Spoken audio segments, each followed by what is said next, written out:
बिस्मिल्लाहिर्रहमानिर्रहीम। नाज़रीन, मैं आपका मेज़बान यासिन सारी रियासत न्यूज़ चैनल से आज मैं मुल्क भर में होने वाली इलेक्शन की धांधली के हवाले से आपको बताने जा रहा हूँ कि जिस तरह धांधली के दौरान जुल्म ज़्यादतियों की इंतहा कर दी गई, तो इसके दौरान ही मुस्लिम लीग नून के कुछ उम्मीदवार जिनके ज़मीर जागना शुरू हो चुके हैं, उन्होंने अपने इस तरह की ज़बरदस्ती की जीत को मुस्तरद कर दिया और उन्हें तस्लीम किया कि हम हार चुके हैं, उनके मद्दे मुकाबले PTI के उम्मीदवार जीत चुके हैं। तो ये बहुत बड़ी कामयाबी है। इसका मतलब यही है कि मुस्लिम लीग नून का शराजा बिखरने वाला है और अब आहिस्ता आहिस्ता ये सिलसिला शुरू हो चुका है।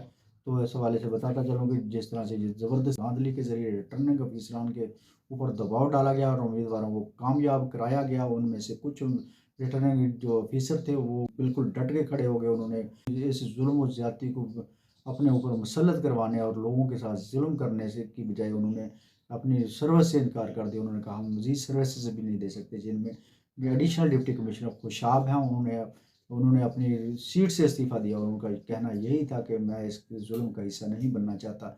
इसी तरह पाकपतन से एक डिप्टी कमिश्नर से जो डिस्ट्रिक्ट रिटर्निंग ऑफिसर थे, उन्होंने भी अपनी सीट से इस्तीफ़ा दे दिया। उन्होंने कहा इस तरह की नौकरी मुझे नहीं चाहिए जिसमें एक जुल्म का हिस्सा बनूँ। ऐसे लोगों के साथ ज़्यादतियों को मैंने भी अल्लाह को हिसाब देना है। तो बहावलपुर में भी एक उम्मीदवार रिटर्निंग ऑफिसर को तड़ियां लगाते हुए कि वीडियो लीक हो गई है, जिसमें उन्होंने भी इनकार कर दिया कि मैं भी इस जुल्म का हिस्सा नहीं बनना चाहता, धांधली नहीं करना चाहता। तो इस तरह का ये सिलसिला जारी है। मजीद भी इस तरह के अभी लोग अदालतों में जा चुके हैं। कभी तवक्को यही है कि जिस तरह से रिटर्निंग ऑफिसरों के ऊपर दबाव डाल के ये सीटें जीती गई हैं, तो वो जाके अदालतों में ये ज़रूर बयान दे देंगे कि हमारे ऊपर दबाव था, इसलिए हमने रिजल्ट तब्दील किए हैं। अब जो अदालतें फैसला करना चाहती हैं कर दें। तो इस तरह से अदालतों में बड़ी तवक्को की जा रही है। उम्मीदवारों को भी जिनके जिनके रिजल्ट तब्दील किए गए हैं, उनकी भी यही तवक्को है कि अदालतों से उन्हें ज़रूर इंसाफ मिलेगा।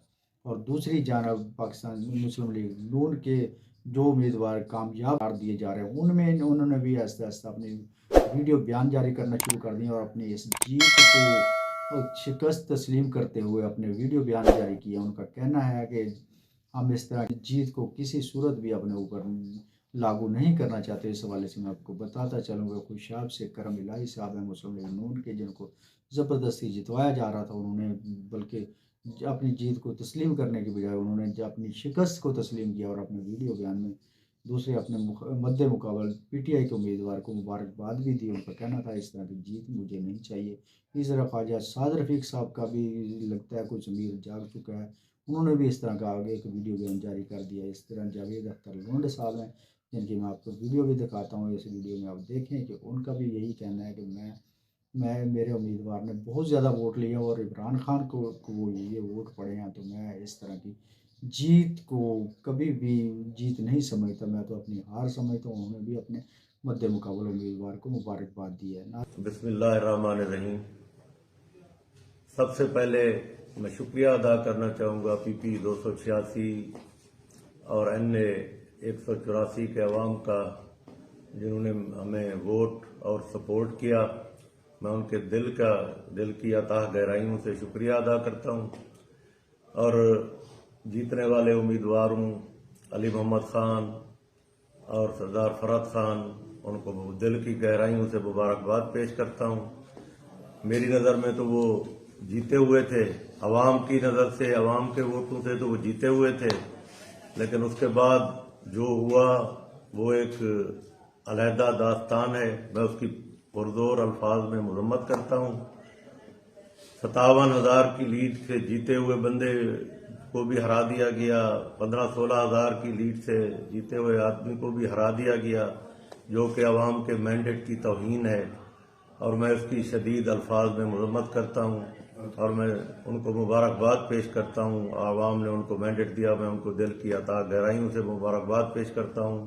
आवाम ने इमरान खान को वोट दिया, जो हुआ वो आप सब भाई बहनों के सामने है। हमने तो दिल से कबूल किया, भाई इमरान खान को लोगों ने वोट दिया और उनको मुबारकबाद पेश की, लेकिन उसके आगे यहाँ पे जो कुछ हो रहा है वो काबिल मजम्मत है और मैं उनकी पुरजोर अल्फाज में मजम्मत करता हूँ। बहुत शुक्रिया। जिस तरह का ये सिलसिला जारी है, ये शुरू हो चुका है सिलसिला। जैसे तरह कहा जाता है कि जुल्म जब बढ़ता है तो फिर मिट जाता है, इसी तरह ये जुल्म अब मिटना शुरू हो गया और शरीफ बरदरान पर परेशान हो गए। आप बताया यही जा रहा है कि शरीफ बरदरान अन करीब मुल्क छोड़कर भी भाग जाएंगे। इस तरह ये गायब होंगे जैसे गधे के सर से सींग गायब होते हैं। तो ये इनके बस की बात नहीं रही कि ये सिस्टम को चला सकें और अपनी हुकूमतें बना सकें। अगर ज़बरदस्ती की हुकूमतें बनाते भी हैं, ख़रीद फरोख्त का सिलसिला शुरू कर पाकिस्तान मुस्लिम लीग नून और पाकिस्तान पीपल्स पार्टी दोनों अगर मिलकर भी हुकूमत बनाते हैं तो फिर भी ये कामयाब नहीं हो सकेंगे, क्योंकि अवाम का सामना करना बड़ा मुश्किल हो चुका है। इस तरह से इनको तो उम्मीद थी कि हमने पीटीआई को क्रश कर दिया है, ख़त्म हो चुकी है, लेकिन पीटीआई ने जिस तरह के रिजल्ट्स देकर पूरी दुनिया को हैरान कर दिया है, उम्मीदवार कारकुनों ने और अवाम ने जिस तरह से पीटीआई को सरप्राइज़ दिया है कि वो अब भी खान के साथ खड़ी हुई है, कामयाब होकर भी हुकूमत बनाकर भी अवाम के सामने कभी भी नहीं आ सकेंगे। हर तरफ चोर चोर के नारे लगने हैं, तो जिससे इनकी नाकामी, इनके मुंह पे ये जूते पड़ेंगे। नाज़रीन, ये हालात आपके सामने हैं।